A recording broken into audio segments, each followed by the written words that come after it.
I am saved now.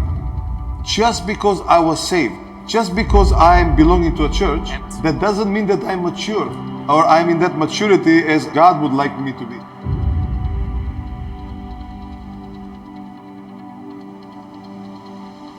So the gifts, they come without any calculation.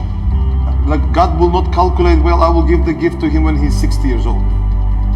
So I had the gift, but I didn't have the maturity how to use it. And it took time for me to understand, just because I have the gift, that God is actually not speaking like that. So when I understood grace, when I got revelation about that grace, even though I was saved for many years, I didn't understood what grace is. I would read it, but I have never heard almost the preaching about it. So obviously, like, I would read it, but I never pay attention to it. And just for you to know, grace is the essence.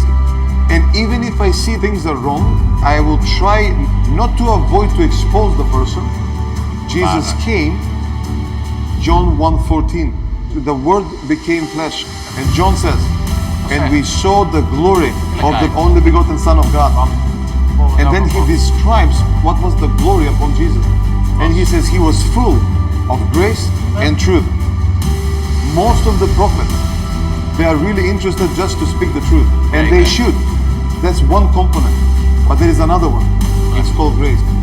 You can tell the truth, but if you don't wrap it around with grace, I have seen many prophets actually destroying more things than they're healing. So for me, a complete prophet, mature prophet, is the one who speaks the truth, but in the grace of God. And that's how you heal people. That's how you bring them into the will of God. Things that they're healing. So for me, a complete